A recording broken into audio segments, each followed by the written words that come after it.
Anaerobic respiration वो respiration होता है जिसमें ऑक्सीजन की ज़रूरत नहीं होती है और इसमें एनर्जी भी ज़्यादा नहीं निकलती है।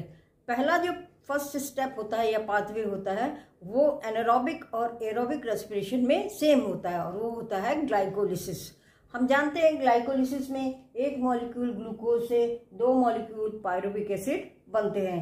इसमें 2 जगह पर एटीपी यूज होती है। पहली एटीपी तो यूज होती है जब ग्लूकोज को ग्लूकोज 6 फॉस्फेट में चेंज होता है और दूसरी मॉलिक्यूल जो है एटीपी यूज होता है जब fructose 6 phosphate fructose 1,6 bis phosphate में चेंज होता है। तो इस तरह से 2 मॉलिक्यूल्स एटीपी यूज हुई और प्रोड्यूस कितनी होती है। इसके बाद ये यहाँ से ये 2 पायरुविक एसिड के मॉलिक्यूल बनते हैं। इसका मतलब यहाँ से आगे जो है प्रोसेस वो डबल हो जाता है क्योंकि यहाँ पे 2 मॉलिक्यूल्स बनते हैं। तो यहाँ पे क्या होता है, इसमें एक जगह पर तो एटीपी बनती है, वो है 1,3 बिस फॉस्फोरिक एसिड से जब 3 फॉस्फोग्लिसरिक एसिड बनता है तो एक फॉस्फेट निकलता है और उससे एटीपी बन जाती है। इसी तरह से दूसरी एटीपी जो बनती है मॉलिक्यूल वो फॉस्फोइनोल पायरुवेट जब चेंज होता है पायरुविक एसिड में तब इसका फॉस्फेट निकल के वो एडीपी में जुड़ के एटीपी बनाता है। इस तरह से 2 जगह पर एटीपी बनती है, पर क्योंकि ये पूरा प्रोसेस डबल होता है इसलिए इसमें हमारे नेट गेन क्या होगा एटीपी का, जो इसमें गेन जो होता है एटीपी का वो 4 एटीपी होता है। तो 2 की तो यहाँ जरूरत पड़ी और 4 यहाँ बनी, मतलब नेट गेन जो है वो ग्लाइकोलिसिस में 2 एटीपी का होगा। तो यहाँ तक तो ये सेम है एनारोबिक में भी और एरोबिक में। इसके बाद जो है ये डिफरेंस हो जाता है। इसमें कुछ ऑर्गेनिज्म जैसे ईस्ट है ये पायरुविक एसिड को इथेनॉल और कार्बन डाइऑक्साइड में चेंज करते हैं जिसको हम फर्मेंटेशन कहते हैं। और कुछ ऑर्गेनिज्म जैसे बैक्टीरिया या हमारी भी बॉडी की मसल सेल्स में ये पायरुविक एसिड को लैक्टिक एसिड में बदलते हैं। ये प्रोसेस जो है ये कहलाता है फर्मेंटेशन और इसमें हम ईस्ट यूज करते हैं। ये हम बियर वगैरह बनाने में भी यूज करते हैं। इसमें क्या होता है, यहाँ पर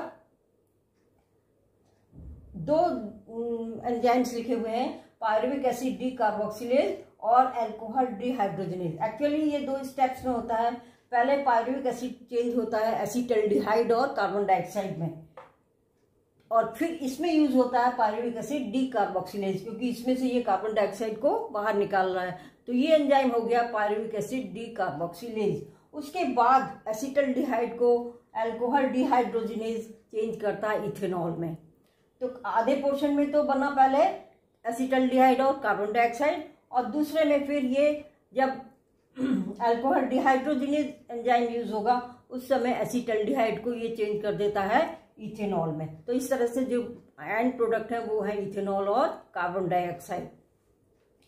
ये ईस्ट जो है जब 13% अल्कोहल हो जाता है उसके बाद ये जिंदा नहीं रह सकता। इसका मतलब हमें मैक्सिमम यहाँ पर जो अल्कोहल मिलेगा वो 13% होगा। यदि हायर ग्रेड का अल्कोहल चाहिए होता है तब हमें इसका डिस्टिलेशन करना पड़ता है और डिस्टिलेशन जो है वो लो प्रेशर में किया जाता है जिससे कि अल्कोहल जो हायर ग्रेड का हमें मिल जाता है।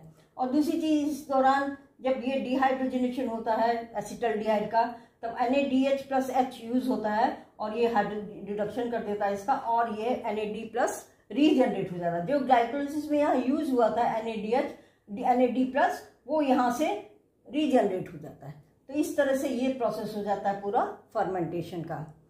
और इसमें जो है दोनों में ही less than 7% of the energy in glucose जो है वो रिलीज होती है। हम देख रहे हैं यहाँ पर कोई भी एटीपी नहीं बनी, पर एटीपी कहाँ बनी, इसमें 2 एटीपी। तो इसका मतलब फर्मेंटेशन में केवल 2 एटीपी का गेन होगा और NAD+ जो है रीजनरेट हो जाता है। फिर हम आते हैं इस पर, ये बैक्टीरिया में होता है या हमारी बॉडी की मसल सेल्स में भी होता है।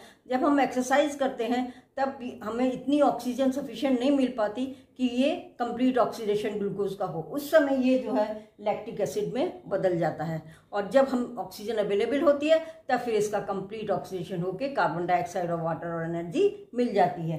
तो ये हो गया बैक्टीरिया और हमारे मसल सेल्स में कभी कभी। और जब लैक्टिक एसिड डिपॉजिट होने लगता है हमारे मसल सेल्स में तब हमें फटीग महसूस होता है, थकान महसूस होती है।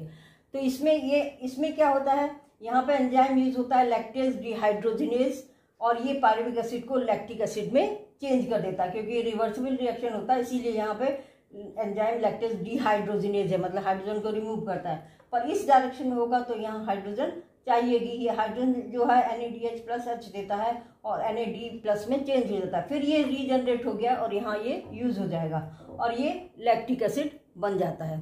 और इसमें जो है दोनों ही प्रोसेस में less than 7% of energy of glucose is release.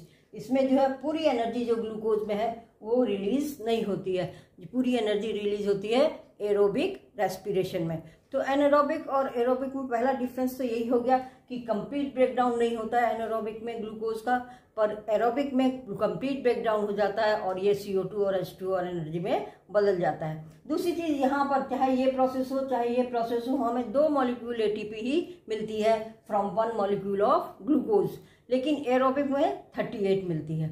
और तीसरी चीज ये है कि जो यहाँ पर चेंज हो रहा है ये NADH+H इसमें NAD+ में, ये बहुत स्लो प्रोसेस है ये, इसीलिए फर्मेंटेशन और ये प्रोसेस स्लो होते हैं। लेकिन जब ये ETC में जाते हैं, इलेक्ट्रॉन ट्रांसपोर्ट चेन में जाते हैं एरोबिक रेस्पिरेशन में, तो ये बहुत तेज होता है, इसीलिए हमें वहाँ बड़ी जल्दी एनर्जी मिल जाती है। तो ये 3 डिफरेंसेस हैं एरोबिक और एनारोबिक में। और एनारोबिक में ग्लाइकोलिसिस और एरोबिक में ग्लाइकोलिसिस बिल्कुल सेम है, इसमें 2 ATP मिलती हैं, इधर ये एनारोबिक में कोई ATP नहीं मिलती। इसका मतलब टोटल गेन एनारोबिक रेस्पिरेशन में, चाहे फर्मेंटेशन हो चाहे लैक्टिक एसिड फॉर्मेशन हो, दोनों में 2 ATP का गेन होता है, जबकि एरोबिक रेस्पिरेशन में NADH+H इलेक्ट्रॉन ट्रांसपोर्ट सिस्टम में जाता है, माइटोकॉन्ड्रिया के अंदर जाता है और वहाँ पर हमें 38 टोटल मिला के ATP बन जाती है। इसमें जो है ये पूरा प्रोसेस जो है ये अंदर साइटोप्लाज्म के अंदर ही होता है, इसमें माइटोकॉन्ड्रिया में नहीं जाता है।